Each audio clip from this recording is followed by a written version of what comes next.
นาเสื้อผ้ายังมีมือสองเหตุผลที่น้องเป็นแม่ห้างคือธรรมดาชีวิตคนเราบ่มีอย่างแน่นอนหรอกนะถึงน้องสิผ่านสายมาให้บ่ถือสาดอกหน้า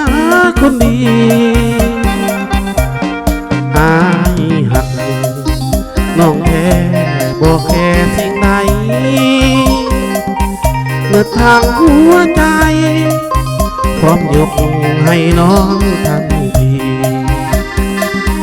แม่หาลูกสองลูกสามลูกสี่หักยิ่งหวังแต่งอีลีสามีขอมีเพียงมาห่างก็ห่างมาเสน่ห์มันบ่เจียดคือตะพังเซบ่เคยด่างกันแท้ดอกนางบ่เคยตีเจ้าถึงไผสิเว้าว่าเป็นแม่ห้างหากจริงหวังแต่งเอานาหวังมาห่วมสาเลี้ยงลูกแทนเขา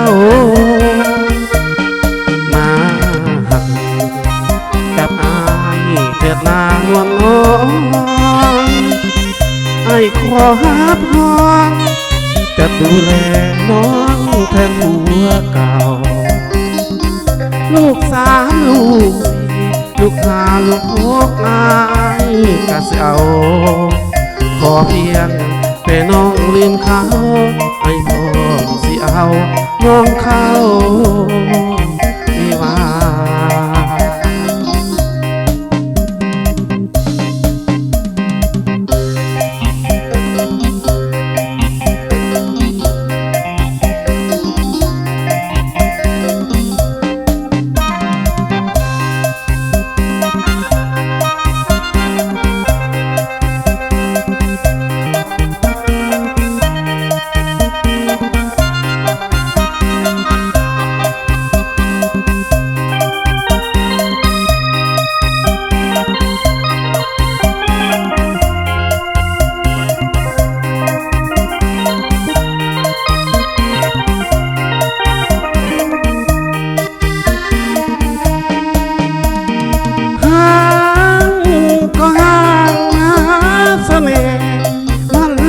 เจียมคือ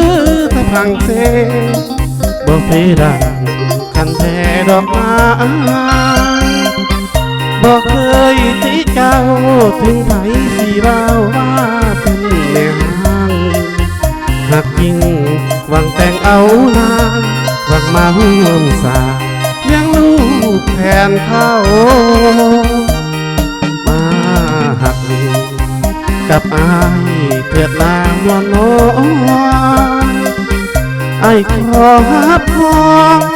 จะดูแลน้องแทนผัวเก่าลูกสามลูกสี่ลูกห้าลูกหกนายก็สิเอาขอเพียงแต่น้องลืมเขาให้พร้อมสิเอาน้องเขาวิวา